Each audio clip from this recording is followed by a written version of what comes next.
பராசக்தி உங்கள் அபிமான திரையரங்குகளில் காணத் தவறாதீர்கள்.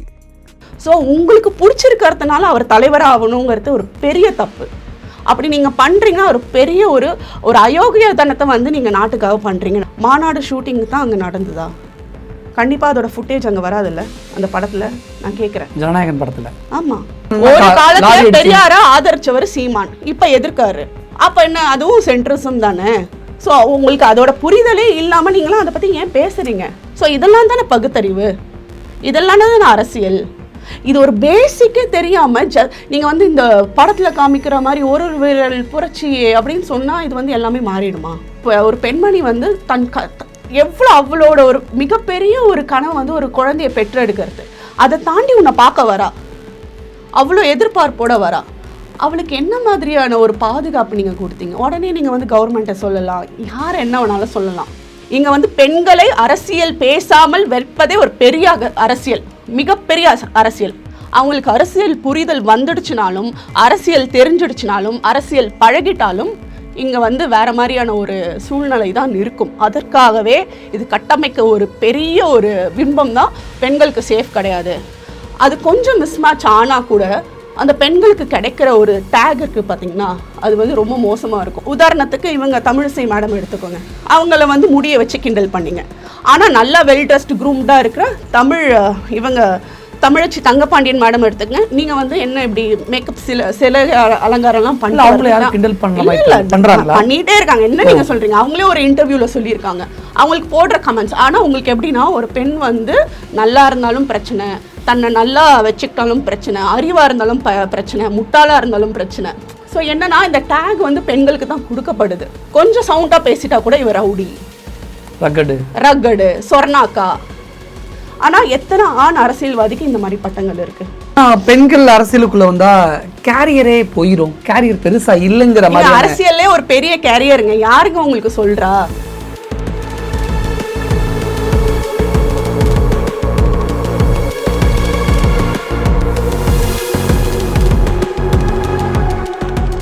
வணக்கம். இந்திய நமது சிறப்பு விருந்தினர் ஃபுட் பேங்க் ஆஃப் இந்தியா மற்றும் தலைவி அமைப்பின் தலைவர் மற்றும் மக்களின் மையத்தின் மகளிர் அணி செயலாளர் ஸ்னேகா மோகன்தாஸ் அவர்கள். வணக்கம். வணக்கம். எப்படி மேம் இருக்கீங்க? சூப்பராக இருக்கேன். நீங்கள்? நல்லா இருக்கு மேம். இன்னைக்கு இருக்கக்கூடிய இந்த 2026 தமிழக அரசியல் களம் அல்லது இந்திய அரசியல் களம், பெண்களுடைய பங்களிப்புங்கிறது அரசியல அதிகமாகிட்டே இருக்கு. இதை ஒரு தலைவி அமைப்போட ஒரு தலைவியா இதை எப்படி பார்க்குறீங்க? கண்டிப்பாக அது வந்து வரவேற்கத்தக்க விஷயம், மகிழ்ச்சி அளிக்கிற விஷயம் கூட. சொல்லப்போனால் வந்து பிறர் மாநிலங்களில், அதாவது பிற நாட்டில் வந்து பார்த்திங்கன்னா வாக்கு போடுறதுக்கே வந்து போராடி தான் பெண்கள் வந்து அவங்களோட உரிமையை பெற்றாங்க. ஆனால் நம்மளோட இந்தியாவில் தான் வாக்களிக்கிறதுக்கு முதல்ல பெண்களுக்கான உரிமை கொடுக்கப்பட்டது. ஏன்னா நம்மளோட பெண்களோட அதிகபட்சமான பங்களிப்புங்கிறது இதை வந்து ஒரு பெரிய குறிப்பீடாக பார்க்கப்படுது. இப்போ பார்த்திங்கன்னா மகளிரோட வாக்குகள் தான் ரொம்பவே அதிகபட்சமாக தமிழ்நாட்டிலையும் இருக்குது. ஆனால் பெண்களுக்கான ஒரு அரசியலுங்கிற போது ஒரு சில பெண்கள் தான் அதில் வந்து முன்னெடுத்து வராங்க. அதை நான் வந்து இன்னமும் வந்து ஒரு தேங்கிய நிலையில் தான் பார்த்துட்ருக்கேன். ஸோ பெண்களோட அமைப்பு வந்து வாக்களிக்கிறது மட்டும் இல்லாமல் அவங்களோட பங்களிப்பும் ரொம்ப முக்கியங்கிறது தான் நான் இங்கே சொல்ல வரேன். அதுக்கான துவங்கப்பட்ட ஒரு துவக்கம் தான் தலைவிங்கிறதும். பெண்களை வந்து முழுக்க முழுக்க அரசியல் மயமாக்குதல். நீங்கள் என்ன இங்கே ஆகுதுன்னா, ஒரு அரசியல்னு எடுத்துக்கிட்டோன்னா, ஒரு சாதாரணமாக ஒரு இல்லத்தரசிகளோ இல்லை நல்லா படித்து ஐடி கம்பெனிக்கு வேலைக்கு போகிறவங்களோ ஒரு சராசரியான வாழ்க்கையில் அரசியல் பேசுகிறாங்கன்னா கிடையாது.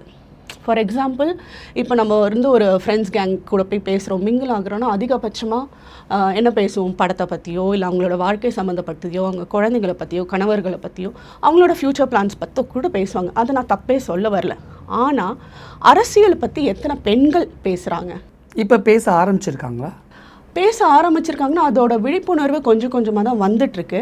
எவ்வளோ தூரம் வந்திருக்குன்னு நினைக்கிறீங்க பெண்கள் மத்தியில், பர்டிகுலராக பொலிட்டிக்கலை பற்றி? ஃபார் எக்ஸாம்பிள் பார்த்தீங்கன்னா, இப்போது இருக்கக்கூடிய அரசியல் சூழ்நிலையை வச்சு பார்த்தீங்கன்னா, புதுசாக கட்சி துவங்கலாம் இல்லை வந்து புதிய லீடர்ஸ் வரும்போது அதற்கான தாக்கம் வருது. ஆனால் அது எந்த அளவுக்கான ஒரு அரசியல் பகுத்தறிவோ இல்லை புரிதலோ கொண்டு வருதுன்னு தான் இங்கே வந்து எந்த அளவுக்கு கேள்விக்குறியா இருக்கு. இப்போ உதாரணத்துக்கு இப்போ விஜய் அரசியலுக்கு வந்திருக்காரு. இப்போ பெண்களுடைய ஆதரவும் அதிகமாக இருக்குன்னு சொல்லப்படுது. கர்ப்பிணி பெண்கள்லேருந்து கை குழந்தைகள்லேருந்துலாம் கரூர் சம்பவத்தில் பார்த்துருப்போம். பாண்டிச்சேரியில் கூட 4 மாதம் கை குழந்தையோட ஒரு அம்மா. அதை நான் வந்து ஒரு அரசியலாக பார்க்கல. டு பி வெரி ஃப்ராங்க், எனக்கு வந்து சந்தோஷமாக இருக்குது. நிறைய பெண்கள் வந்து ஒரு விஜயை வந்து அரசியல் தலைவராக பார்த்து வராங்கன்னா நான் அதுக்கு சந்தோஷப்பட ரெடி. அதுக்கு நான் எந்த வந்து ஒரு மாற்று கருத்தோ இல்லை வந்து ஒரு இதுவும் சொல்ல விரும்பலை. பட் மாறா எப்படி பார்க்குறாங்கன்னு இது எப்படின்னா, அவரை வந்து ஒரு கடவுளாகும். அஃப்கோர்ஸ் நிறைய பேருக்கு கடவுளாக இருக்கலாம். அவர் வந்து ஸ்கிரீன்ல பார்த்தவங்க மனப்பான்மை. அதை வந்து நீங்க அரசியல் விஜய் ஒரு காட் கடவுள் அப்படிங்கிறது அதுதான் சொல்றேன். அவங்கள பொறுத்த வரைக்கும் ஒரு கடவுளை பாக்குறாங்க. இல்ல மனப்பான்மை, பெண்களோட மனப்பான்மை. நீங்க கேட்ட கேள்வி வந்து அது வந்து அரசியலா பார்க்கப்படுதுன்னா கிடையாது. ஓகே, அரசியலா பார்க்கப்படல. அவரை வந்து ஒரு அரசியல் தலைவரா வந்து பாக்குறாங்கன்னா கிடையாது.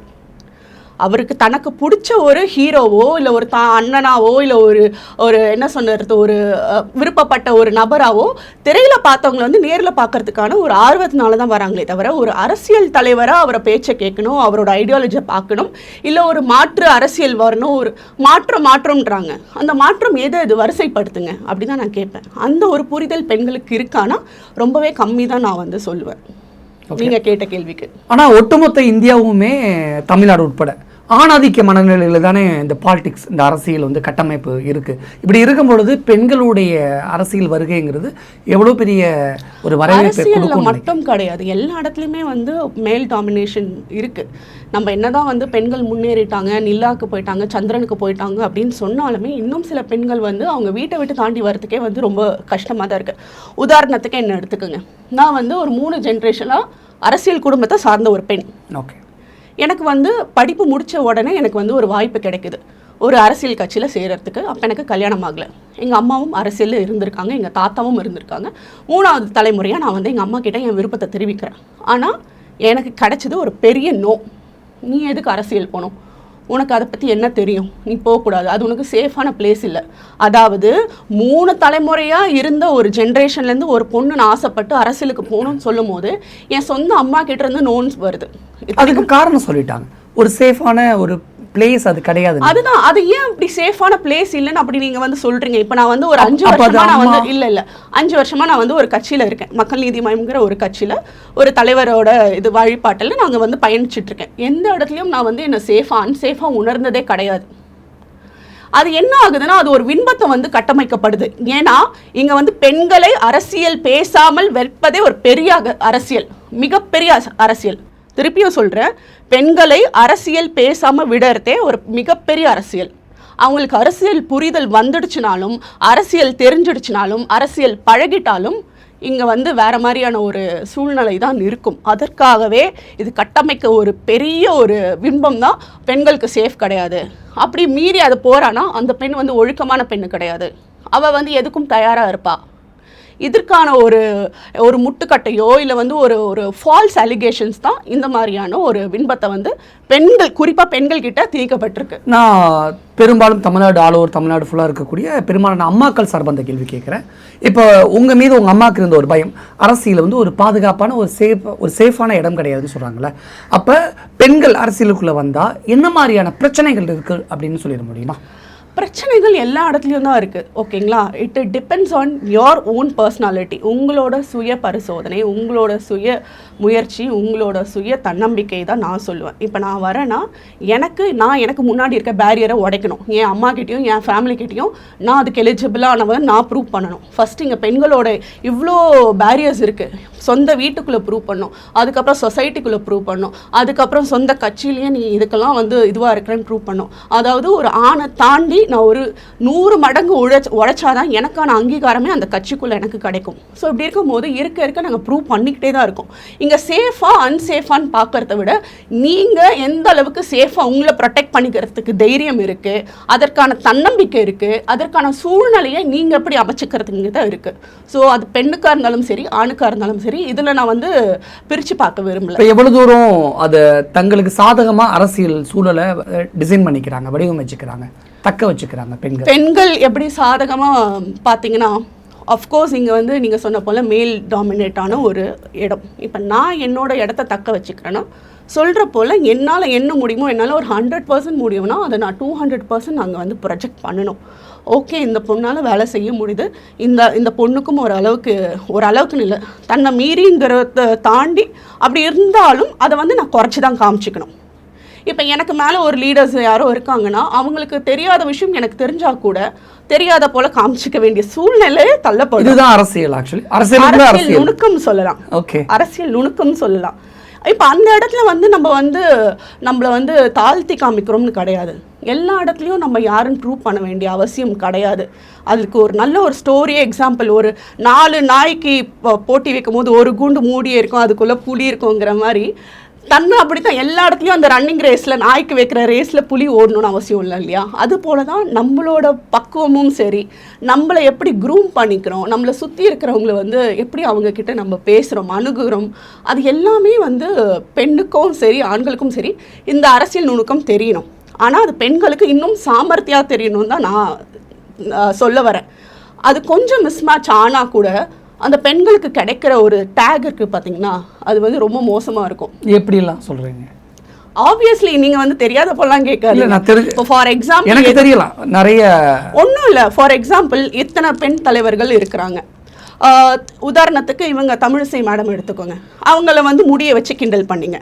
ஆனால் நல்லா வெல் ட்ரெஸ்ட் க்ரூம்டாக இருக்கிற இவங்க தமிழச்சி தங்கப்பாண்டியன் மேடம் எடுத்துங்க. நீங்க வந்து என்ன இப்படி மேக்கப் சில அலங்காரம்லாம் பண்ணிட்டே இருக்காங்க. என்ன நீங்க சொல்றீங்க? அவங்களே ஒரு இன்டர்வியூல சொல்லியிருக்காங்க. அவங்களுக்கு போடுற கமெண்ட்ஸ். ஆனா உங்களுக்கு எப்படின்னா, ஒரு பெண் வந்து நல்லா இருந்தாலும் பிரச்சனை, தன்னை நல்லா வச்சுக்கிட்டாலும் பிரச்சனை, அறிவா இருந்தாலும் பிரச்சனை, முட்டாளா இருந்தாலும் பிரச்சனை. ஸோ என்னன்னா இந்த டேக் வந்து பெண்களுக்கு தான் கொடுக்கப்படுது. கொஞ்சம் சவுண்டா பேசிட்டா கூட இவர் ரவுடி, ரக்கடு, சொர்ணாக்கா. ஆனால் எத்தனை ஆண் அரசியல்வாதிக்கு இந்த மாதிரி பட்டங்கள் இருக்குது? இதனாலேயே நிறைய பெண்கள் அதை பற்றி பேசுறது கூட இல்லை, அதை நினைக்கிறது கூட விட்டுறாங்க. ஸோ இதை நீங்கள் எப்படி உடச்சிருந்துட்டு வெளியில் வந்து பொலிட்டிக்கல் இந்த மாதிரி உட்காந்து பேசுறது தான். இந்த மாதிரி ஒரு உங்களை மாதிரி யூடியூப் சேனல் வழியாகவும் முகநூல் வழியாகவும் சோஷியல் மீடியாலையும் முடிஞ்ச அளவுக்கு ஒர்க் ஷாப்ஸ் மூலியமாகவும் இப்போ துவங்கப்பட்டிருக்க தலைவிங்கிற ஒரு அமைப்பு மூலியமாகவும் இதை வந்து நாங்கள் வந்து பகுத்தறிவுங்கிறத தாண்டி சுய பரிசோதனை பண்ணணும். தலைவிங்கிறது THALAIVWE. ஸோ இங்கே வந்து ஒருத்தங்க தலைவி கிடையாது. விங்கிறது எல்லாருமே. அந்த ஒரு பட்டம் ஒரு தலைவிக்கு மட்டும் சார்ந்தது கிடையாது. நம்ம எல்லாரும் சேர்ந்தது தான் இந்த தலைவி. தலைவியோட நோக்கம் பெண்களை அரசியல் மயமாக்குதல், irrespective of any political ideology, any political leader, பெண்களை அரசியல் புரிதலோட செயல்பட வைக்கிறது. ஒர்க் ஷாப் மாதிரி கூட கண்டக்ட் பண்ணுவீங்களா? ஒர்க் ஷாப்ஸ் கொடுக்குறோம். இது வந்து ஒரு அமைப்பாக சேர்ந்து இருக்கிறோம். இதில் லீகல் டீம் இருக்காங்க, இதில் வந்து ஆண்டர்ப்ரனர்ஸ் டீம் இருக்காங்க. முடிஞ்ச அளவுக்கு அவங்களுக்கான சப்போர்ட்ஸாக இருக்கட்டும், இதில் நிறைய விஷயங்கள் பண்ணிகிட்ருக்கோம். குறிப்பாக வந்து அந்த தடைகளை வந்து உடச்சி எரிஞ்சு வர்றது தான். என்னென்ன மாதிரியான தடைகள் இருக்குன்னு நீங்கள் ஒரு சொல்லிட்டீங்கன்னா, இனிமேல் அரசியலுக்கு வரக்கூடியவங்களுக்கு அல்லது அரசியல் ஆர்வம் இருக்கிறவங்களுக்கு இது ரொம்ப ஒரு பூஸ்டப்பான ஒரு விஷயமா இருக்கும். ஒரு மோட்டிவேட்டடா. ஃபர்ஸ்ட் ஆஃப் ஆல் நான் என்ன சொல்லுவேன்னா, பெண்கள் அரசியலுக்கு வருவதற்கு எதெல்லாம் தடையாக இருக்கிறது, அந்த தடை கற்கள் என்னென்ன? முதல்ல அவங்க தான் பெண்கள். அவங்களுக்கு தான் ஒரு பெரிய தடை.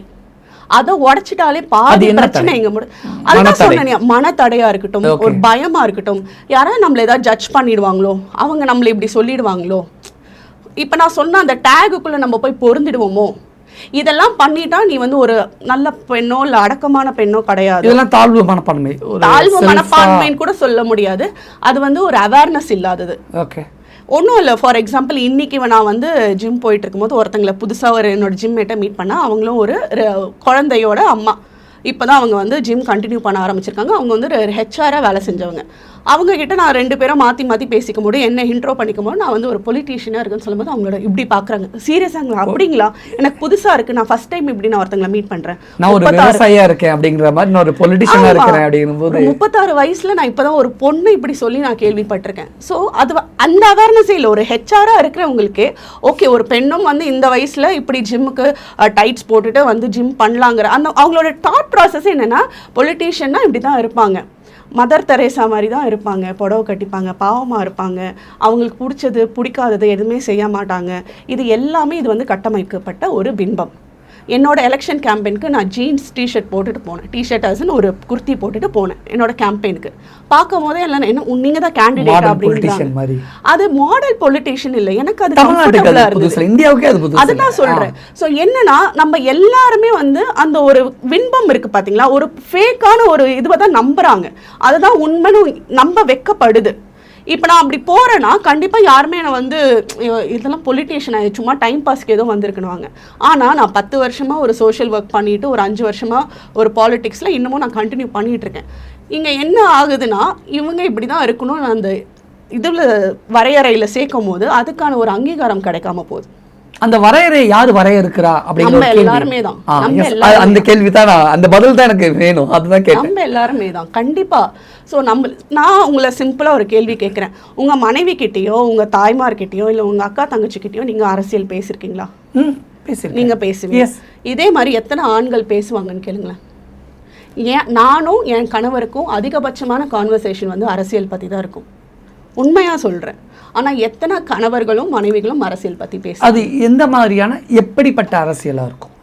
நீங்கள் தினசரி என்ன நடக்குது எல்லாமே அரசியல் தான். உங்களை சுற்றி இருக்கிறது எல்லாமே அரசியல் தான். பக்கத்தில் வந்து குப்பை வராமல் இருக்கா, அதுவும் அரசியல் தான். லைட் எரியலையா, அதுக்கு ஃபோன் பண்ணி பேசுங்க. எல்லாமே ரேஷன் கடையில் சரியாக அரிசி போடலையா, பருப்பு போடலையா, ஏன் இங்கே இது இப்படி இருக்கு, எல்லாமே உங்களை சுற்றி.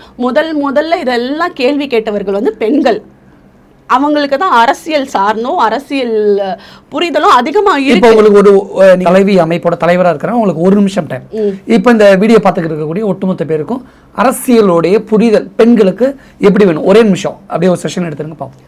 அரசியலோட புரிதல் எப்படி இருக்கணும்னா ஃபர்ஸ்ட் நீங்கள் டேரெக்டாக கேமரா பார்த்து கூட பேசிக்கலாம். ஓகே, அரசியலோட புரிதல் எப்படி இருக்கணும்னா ஃபர்ஸ்ட் நம்மளோட நம்மளை எதை சார்ந்து இருக்கோம், எதை நோக்கி இருக்கிறோம், அதுதான் ஃபர்ஸ்ட் தேவைப்படுது. அது மட்டும் இல்லாமல் நம்ம யாருக்கு சப்போர்ட் பண்ணுறோம், ஐடியாலஜின்னு ஒன்று இருக்குது. அதாவது எனக்கு ஒரு ஐடியாலஜி இருக்குன்னா நான் வந்து ஒரு பக்கா சென்ட்ரிஸ்ட், அது எனக்கு அப்போ தெரியாது. ரைட் அண்ட் லெஃப்ட் இருக்கும், நிறைய பேருக்கு ரைட் லெஃப்ட்னா கூட என்னன்னு தெரியாது. ஸோ அதுவும் புரிஞ்சுக்கோங்க, அரசியல் வந்து எதுலேருந்து உருவாகுது, ஜாதி மதம், நம்ம என்ன சாப்பிட்றோம், நம்ம போடுற உடை, நம்மளோட பேர் எல்லாமே அரசியல் தான். அது எல்லாமே நம்மளை சார்ந்து தான் இருக்குது. அது வந்து தெரியாமையே நிறைய பேர் வந்து ஒரு என்ன சொல்கிறது, ஒரு கட்டமைக்க விண்பத்தினால அதில் போய் மாட்டிக்கிறாங்க. அது கிடையாது. ஸோ நிறைய விஷயங்கள் சின்ன சின்ன விஷயத்துலையும் வந்து அரசியல் இருக்குது. அதை தெரிஞ்சுக்கணுன்னா யாரும் உங்களுக்கு வந்து சொல்லிலாம் கொடுக்க மாட்டாங்க. நம்மளா பார்த்து தெரிஞ்சுக்கிட்டு நம்மளோட பகுத்தறிவை வளர்த்துக்கிறது, சமுதாயமும் சமத்துவமும் எல்லாமே நம்ம சுற்றி இருக்குது பார்த்தீங்களா, நம்மளே சுய பரிசோதனை பண்ணிக்கணும். அதெல்லாம் தான் அரசியல். ஆனா பெண்கள் அரசியலுக்குள்ள வந்தா கேரியரே போயிடும், கேரியர் பெருசா இல்லைங்கிற மாதிரி. அரசியல்லே ஒரு பெரிய கேரியருங்க, யாருங்க உங்களுக்கு சொல்றா? ஜெயிப்பாங்க, எல்லாரும் ஜெயிக்க மாட்டாங்க. எவ்வளவோ டிபார்ட்மெண்ட்ஸ் இருக்கு. நீங்க எதுக்கு ஆனா சிஎம் தான் அவன் ஏன் சொல்றீங்க? எனக்கும் தான் ஆசை இருக்கும், நான் ஆனால் சிஎம்மாக தான் அவன் இல்லை பிஎம்மாக தான் அவன் நானும் ஆசைப்பட்டு வரலாம். ஆனால் அதுக்கு நம்ம நோக்கி வேலை செஞ்சாதான் அட்லீஸ்ட் அந்தந்த பொசிஷனில் போய் உங்களால் போய் பிளேஸ்மெண்ட் ஆக முடியும். இதுவும் ஒரு கரியர் தான். என்னன்னா இதுக்கு நீங்கள் உண்மையான மக்களுக்கான உழைப்பை கொடுக்கணும். அந்த கரியர் நீங்கள் உடனே இதை வந்து பிஸ்னஸ் ஆக்கக்கூடாது. சோஷியல் ஒர்க்கோட எக்ஸ்டெண்டட் வெர்ஷன் தான் பாலிடிக்ஸ். ஆனால் இது அப்படியே மாற்றி வச்சிருக்காங்க. பொலிட்டிக்கலா இன்னைக்கு பிஸ்னஸாக மாறி போயிருக்கு. பிஸ்னஸாக மாறி இருக்கலாம், மாறி போயிருக்குங்கிறத விட மாற்றி அமைக்கப்பட்டிருக்கலாம். ஆனால் இது வந்து ஒரு குப்பை சாக்கடைன்னு சொல்லிட்டு நீங்கள் உட்கார போறீங்களா, இல்லை இறங்கி நீங்கள் வந்து சரி செய்ய போறீங்களா? அந்த குப்பையை யார் போட்டது? நம்ம தானே போட்டோம். அப்போ அது யார் வாரணும்? இப்போ உங்கள் வீட்டில் ஒரு குப்பை இருக்குன்னா அது யார் எடுக்கணும்? வெளியில் போகிறவங்க வந்து எடுப்பாங்களா? அப்படியே வந்து வெளியில் போகிறவங்க வந்து எடுத்தாலும் நீ ஏன்டா என் வீட்டுக்குள்ளே வந்தேன்னு கேட்பீங்க. அந்த மாதிரி தானே இங்கே அரசியலும் இருக்கு. Coming back to Vijay. Okay, அவர் எங்க ஓகே, என்ன விஜயோட அரசியல் வருகைக்கு பிறகு ஆல் ஓவர் இந்தியா, வேர்ல்டு வைட்டே சொல்ல வரேன், நிறைய பெண்களுடைய பார்வையில் விஜயோட பொலிட்டிக்கல் அரசியல் வருகைங்கிறது ஒரு பெரிய அளவில் பார்க்கப்படுது, கவனிக்கப்படுது, பேசப்படுது, அல்லது பெண்கள் மத்தியில் அது ஒரு ஈர்க்கப்படுதுன்னு வச்சுக்கலாம். அப்போ விஜயோடைய அந்த அரசியல் அணுகுமுறையாக இருக்கட்டும், பெண்களுடைய அந்த அதிகம் முக்கியத்துவம் கொடுக்கக்கூடிய விஷயங்களாக இருக்கட்டும், இதை ஒப்பிட்டு ஒரு தலைவி அமைப்போட தலைவியாக இது எப்படி நீங்கள் பார்க்க? எதுல முக்கியத்துவம் கொடுத்தாங்க? பெண்கள் அதிகமான ஒரு முக்கியத்துவம் கொடுத்திருக்காங்க. பெண்களுடைய ஓட்டு கணிசமா மேக்ஸிமம் ஓட்டு விஜய்க்கு வந்துரும் அப்படின்னு சொல்றாங்க. அந்த மாதிரி சொல்றீங்க. ஓகே, நான் இதை எப்படி பார்க்குறேன்னா, ஃபர்ஸ்டே சொன்ன போல அவர் வந்து ஒரு அரசியல் தலைவராக எல்லா பெண்களும் அது உள்ள இருக்கிறவங்க பார்க்குறாங்கன்னா கிடையாது. ஸோ அதுவே வந்து மெஜாரிட்டின்னு இங்கே ஒன்று இருக்கு இல்லையா? மெஜாரிட்டி ஆஃப் பீப்புள் யாருமே அவர் வந்து அரசியல் தலைவராக பார்க்கல. பிடிச்சவங்க பிடிச்சவங்களுக்கு இப்போ எனக்கு கூட தான் உங்களை பிடிக்கும். நீங்கள் வந்து அரசியல் தலைவர் ஆவறீங்கன்னா அப்படியெல்லாம் நான் வரமாட்டேன். ஆனா இது நம்ம போய் ஒவ்வொரு வீட்ல போய் அப்படி சொல்லிட முடியாது. ஒரு பெண்களுக்கு வேணும்ன்றேன், பெண்களுக்கு அந்த புரிதல் தான் வேணும். ஜஸ்ட் பிகாஸ் உங்க இது விஜய் இல்லைங்க, யாரா கூட இருக்கட்டும், நாளைக்கு உங்க கேண்டிடேட் ஒரு எம்எல்ஏ யாரோ ஒருத்தர் நிக்கிறாருன்னா அவர் அழகா இருக்காரு, இல்லை என் ஜாதிக்காரு, இல்லை என் அப்பா சொன்னாங்க, என் அம்மா சொன்னாங்க, இல்லை என் கூட படிச்சவன் நீங்க ஓட்டு போடாம அவர் என்ன மாதிரியான மேனிஃபெஸ்டோ வைக்கிறாரு, மேனிஃபெஸ்டோனா நான் இந்த தொகுதி மக்களுக்கு என்னென்ன செய்ய போறேன் அதை பாருங்க. அவரோட ப்ரீவியஸ் ரெக்கார்ட் பாருங்க. இதுக்கு முன்னாடி அவர் என்னவா இருந்தார்? ரவுடியா இருந்தாரா, டீச்சரா இருந்தாரா, இல்லை தபால்காரா இருந்தாரா? அவரோட ஹிஸ்டரியை பாருங்க. மூணாவது, எந்த மாதிரியான ஃபியூச்சர் நம்மளுக்கு வந்து இது மூலயமா அமைக்கப்படும்? இதில் வந்து நம்மளோட திருப்பி சொன்ன போல மதம் சார்ந்தோ ஜாதி சார்ந்தோ அப்படி இல்லாமல் பொதுவான ஒரு விஷயமா இருக்கணும். ஃபார் எக்ஸாம்பிள் இது எப்படி இருக்குன்னா, நம்ம வந்து சொஃபஸ்டிகேட்டடான ஒரு காரில் போயிட்டு எனக்கு ஃப்ரீ பஸ் வேணாங்கிற சொல்கிற மாதிரி இருக்குது. அந்த மாதிரி தான் நான் இதை பார்க்குறேன். ஸோ உங்களுக்கு பிடிச்சிருக்கிறதுனால அவர் தலைவராக ஆகணுங்கிறது ஒரு பெரிய தப்பு. அப்படி நீங்கள் பண்ணுறீங்கன்னா ஒரு பெரிய ஒரு அயோக்கியத்தனத்தை வந்து நீங்கள் நாட்டுக்காக பண்ணுறீங்கன்னு. ஆனால் பெண்களுடைய பார்வையில் விஜயோட அரசியல ஒரு மாற்றமாக தானே பார்க்குறாங்க. மாற்றம் என்ன மாற்றம்? அவர் வந்து எதிர்க்கிறாரு, என்ன சொல்லி எதிர்க்காரு? தீய சக்தி, திமுக தீய சக்தின்னு எதிர்க்கிறாரு. என்னென்ன சரி ஊழல் என்னென்ன ஊழல் எதுக்கு நான் கூட சொல்லுவாங்க. எங்க நீங்கள் என்ன நேற்று அடிச்சிங்கன்னு நான் ஒரு 10 வாட்டி வந்து சொல்லுவா? அப்போ யார் இங்கே முட்டாளாக ஆகுறோம்? அந்த ஒரு பின்பத்தில் விழாதீங்க. அதுதான் ஈஸியாக வந்து நீங்கள் என்ன நினைக்கிறீங்கன்னா, பெண்களை வந்து ஒரு விஷயம் காமிச்சா அவங்க அதில் வந்து மயங்கிடுவாங்க, இல்லை ஏமாந்துடுவாங்கன்னு நினைக்காதீங்க. அவங்க வந்து அதில் தெளிவாக இருக்கணும்னு முடிவு பண்ணிட்டாங்கன்னு வச்சுக்கோங்களேன், யாராலையும் மாற்ற முடியாது. ஜென்சி கிட்ஸ் எப்படி நீங்கள் சேஞ்ச் பண்ணுவீங்க? ஜென்சி கிட்ஸ் ப்ளீஸ், அவங்க வந்து ஹிஸ்ட்ரி ஃபர்ஸ்ட்லேருந்து அண்ணா யார், பெரியார் யார், அம்பேத்கர் என்ன பண்ணியிருக்காரு, அவங்களுக்கு எங்கள் அண்ணன் விஜய் அப்படி தான் சொல்கிறாங்க. தயவு செஞ்சு அவங்க தலைவரே சொல்கிறாரு, அம்பேத்கரை படிங்க, அண்ணாவை படிங்க, பெரியாரை படிங்கன்னு அவங்க தலைவரே சொல்லியிருக்காரு. எத்தனை பேர் படிச்சிருக்காங்க? அப்படி படித்தவங்க உண்மையாகவே விஜய்க்கு சப்போர்ட் பண்ணுவாங்களான்னு எனக்கு தெரியல. இன்கேஸ் இந்த மாதிரியான ஒரு விஷயத்தை தாண்டி அவங்க என்னென்னலாம் பண்ணியிருக்காங்கன்னு தாண்டி விஜய் அது ஒரு ஸ்டாண்ட் எடுத்தாருன்னா சப்போர்ட் பண்ணுறதுல ஒரு நியாயம் இருக்குது. கண்மூடித்தனமாக ஜஸ்ட் பிகாஸ் அவர் ஒரு மாஸ் ஹீரோவோ இல்லை அவர் வந்து மாற்றம் மாறினா என்ன மாற்றம் அதை சொல்லுங்கள். நீங்கள் வந்து இந்த ஃப்ரீ பஸ்லாம் வேண்டான்றீங்க, எங்களுக்கு இலவசம் வேணான்றீங்க. ஆனால் அதில் எத்தனை குடும்பங்கள், எத்தனை ஒரு தலைமுறைகள் அதில் இருந்து உருவாயிருக்கு, அதோட வலியோ வேதனையோ உங்களுக்கு தெரியுமா? இப்படி சொல்கிற கருத்தை நீங்கள் எப்படி வந்து ஏற்றுக்கிறீங்க? ஸோ இதெல்லாம் தானே பகுத்தறிவு, இதெல்லாம் தானே அரசியல். இது ஒரு பேசிக்கே தெரியாமல் நீங்கள் வந்து இந்த படத்தில் காமிக்கிற மாதிரி ஒரு விரல் புரட்சி அப்படின்னு சொன்னால் இது வந்து எல்லாமே மாறிடுமா? ஓகே நீங்கள் மக்கள் நீதி மையத்தில் மகளிர் அமைப்பில் முக்கியமான பொறுப்பில் இருக்கீங்க. விஜய் விசஸ் கமலஹாசன் ஒப்பிட்டு நான் அது ஒப்பிடவே மாட்டேன். அது எங்க தலைவரே சொல்லியிருக்காரு. விஜய் அவருக்கு ஒரு ஸ்டாண்ட், எங்க தலைவருக்கு ஒரு ஸ்டாண்ட் இருக்கு. அப்படி பாத்தீங்கன்னா சென்ட்ரிசம்ங்கிற ஒரு ஐடியாலஜியை ஃபர்ஸ்ட் ஏஷியா கொண்டு வந்தது எங்க தலைவர் தான். நார்த், அதாவது ரைட் லெஃப்ட்னு இருக்கும்போது சென்ட்ரிசம், அதுவே நிறைய பேருக்கு என்னன்னு புரியாது. அதுக்கு நீங்க நினைக்கலாம் இது வந்து தாவர்த்தா இல்ல அப்ப பச்சோந்தி தான், கிடையாது. அதோட உண்மையான சொல்லிட்டாரு, நடுநிலைன்னு கிடையவே கிடையாது. அவரே ஒரு நடுநிலைவாதி தான். ஒரு காலத்துல வந்து பெரியாத ஆதரிச்சவர், பெரியார ஆதரிச்சவர் சீமான், இப்ப எதிர்க்காரு. அப்ப என்ன, அதுவும் சென்ட்ரிசம் தானே. சோ உங்களுக்கு அதோட புரிதலே இல்லாம நீங்களும் அதை பத்தி ஏன் பேசுறீங்க? அதுதான் நான் சொல்லுவேன். ஸோ இங்கே வந்து ஒப்பிடவே முடியாது. நானாக தான் இருக்க முடியும், நீங்களாக தான் இருக்க முடியும். அவருக்கு ஒரு ஐடியாலஜி இருக்குது, அவருக்கான ஒரு விஷயங்கள் இருக்குது, அதை நோக்கி எங்கள் தலைவர் போயிட்டுருக்காரு. விஜய் போகிறாருன்னா அவருக்கான ஒரு பாத்து இருக்குது. இதில் வந்து கம்பேரிசனே பண்ண முடியாது.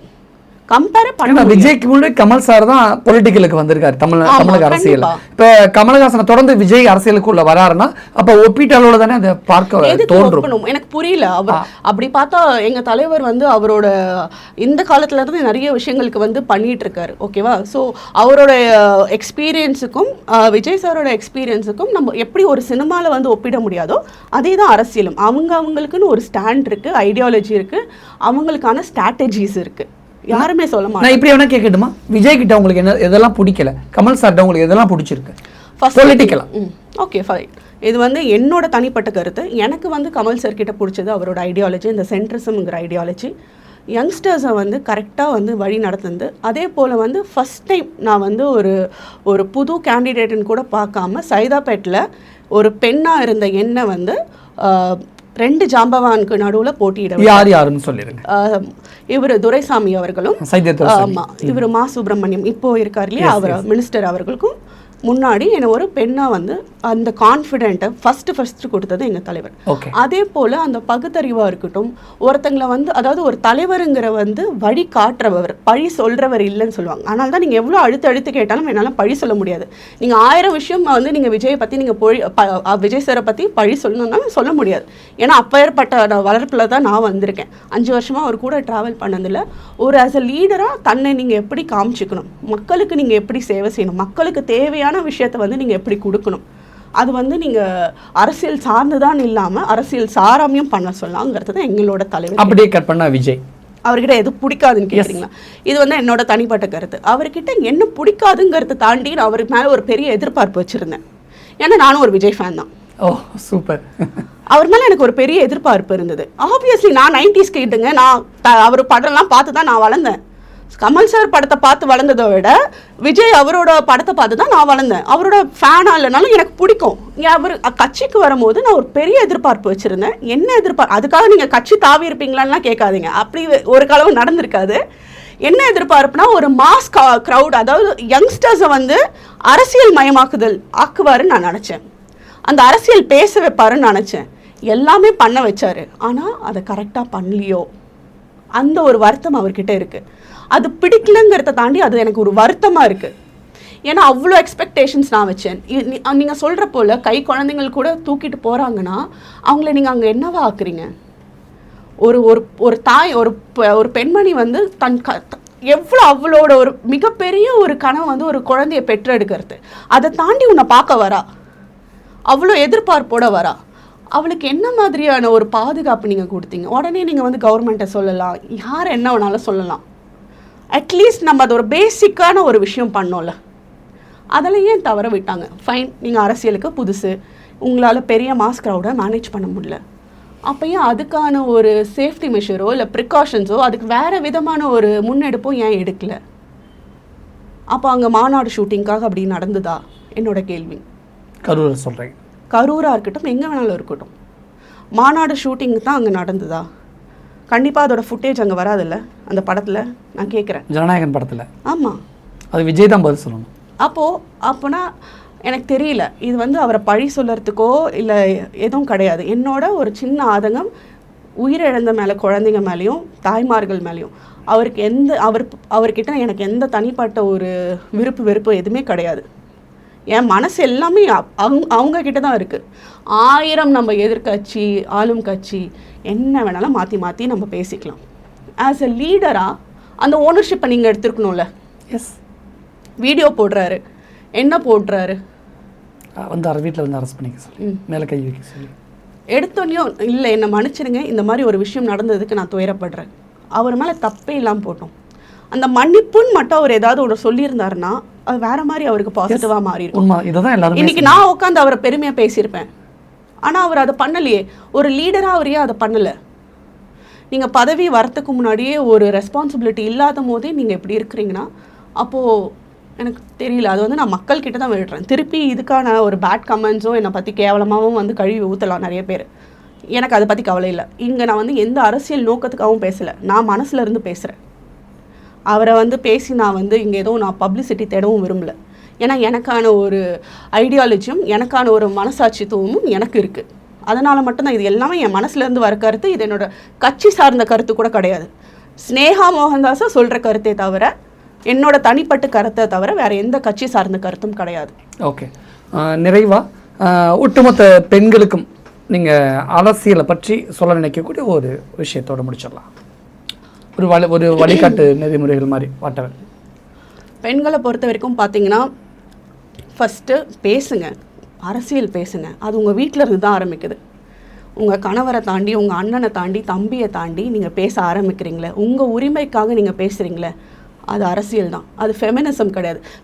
ஃபெமினிசமே நிறைய பேர் இங்கே தப்பாக புரிஞ்சுக்கிறாங்க. ஃபேக்கு ட்ரூலாம் கிடையாது. ஃபெமினிசமே இங்கே தப்பாக தான் புரிஞ்சிட்டு இருக்காங்க.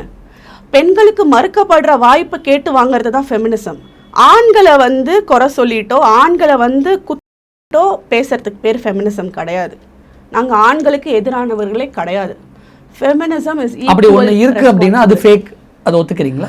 அது ஃபேக்குன்னு சொல்ல முடியாது. ஒருத்தங்களோட பெர்ஸ்பெக்டிவா இருக்கலாம், அவேர்னஸ் இல்லாம இருக்கலாம். பெண்களா இருக்கட்டும், ஆண்களா இருக்கட்டும். மிகப்பெரிய ஒரு 2 ஃபெமினிஸ்ட் யார் தெரியுமா ஆண்கள்ல? பெரியாரும் அம்பேத்கரும் தான். எஸ், அவங்கள தாண்டி யாருமே இங்க இருக்க முடியாது ஃபெமினிசம் பேச. ஆனா இன்னைக்கு ஃபெமினிசம் பேசுறவங்க எல்லாம் கரெக்ட்னு நினைக்கிறீங்களா? ஃபெமினிசம் அதான் இப்ப நான் சொன்னேன் இல்லையா, அவங்களுக்கு மறுக்கப்படுற உரிமையை கேட்டு தட்டி வாங்குற கேட்டு கூட கிடையாது. அது என்னோட உரிமை, நான் எடுத்துக்கிறேன் பாத்தீங்களா, அதுதான் ஃபெமினிசம். நீ காலியாவு, நீ வந்து ஒண்ணுமே இல்லைன்னு சொல்லிட்டு நாங்க தான் பெரிய ஆளுங்கன்னு சொல்ற அளவுக்கு கிடையாது. we talk about equal rights. Yes, equal leadership, equal seats sharing. எங்கள் தலைவர்கிட்ட கூட இப்போ இந்த ஒரு செயற்குழு கூட்டத்தில் நான் சொன்னேன். ஆனால் எங்கள் அண்ணன் சீமா நடிச்சிக்க முடியாது. 50 பெண்கள் 50 பெண்கள் 50 ஆண்கள் கரெக்ட். அங்கேயும் எத்தனை பெண்கள் விருப்பப்பட்டு அந்த எலெக்ஷனில் நின்று இருப்பாங்க? அதுவும் இல்லைங்கிறீங்களா? கிடையாது. நிறைய பேரோட யாராலும், அதாவது அவங்களோட வீட்டுக்காரோ இல்லை அண்ணன் தம்பியோட ஃபோர்ஸ் பண்ணி நின்னவங்க நிறைய பேர் இருந்திருக்காங்க. நிறைய பேர் அதில் வந்து வாபஸ் வாங்கி கூட போயிருக்காங்க. அதுவும் தப்புன்னு சொல்கிறேன். அவங்களுக்கு விருப்பம் இல்லைன்னா விட்டுடுங்க. நீங்கள் எல்லாரும் வந்து கொடி பிடிங்க, எல்லாரும் அரசியல் செய்யுங்க நான் சொல்ல வரல. ஆனால் பேசுங்க, உங்களுக்கு எது வேணுமோ அதை பண்ணுங்க, தைரியமாக பண்ணுங்க. அதை தான் சொல்ல வரேன். பெண்கள் அரசியலுக்கு வருவதற்கு தைரியம் அதிகம் வேணும், தைரியம் அதிகம் வேணும், ரொம்ப அதிகம் வேணும். அதை விட உங்களுக்கு வந்து உங்களோட will power, mentality, will power. யார் என்ன சொன்னாலும் நான் யாருன்னு எனக்கு தெரியும், உன்னோட கமெண்ட் எனக்கு ஒன்றும் ஆக போகிறதில்ல, அந்த ஒரு மனப்பான்மை பெண்களுக்கு வேணும். ஸோ அரசியல் பேசுங்க, பழகுங்க. வீட்டில் இருக்கிற ஆண்களுக்கு நான் அதை தான் சொல்ல விரும்புகிறேன். உங்களோட மனைவிக்கிட்டேயோ, உங்களோட தங்கச்சி, அம்மா, வயசு பாரபட்சம் பார்க்காம அரசியல் பேசுங்க. டீ கடையில் தான் அரசியல் பேசணும்னு இல்லை, உங்கள் வீட்டில் டீ வச்சுட்டு கூட அரசியல் பேசலாம். உங்கள் வீட்டில் போடுறவங்க, டீ போடுறவங்களுக்கு கூட அரசியல் தெரியும். அதை பேசாமல் இருக்கிறதுனாலே நிறைய பேருக்கு தெரிய மாட்டேங்குது. உங்களை சுற்றி என்ன நடக்குதுன்னு பாருங்கள், நியூஸ் பாருங்கள், அப்டேட்ஸ் பாருங்கள், அதெல்லாமே போதும். நிச்சயமாக.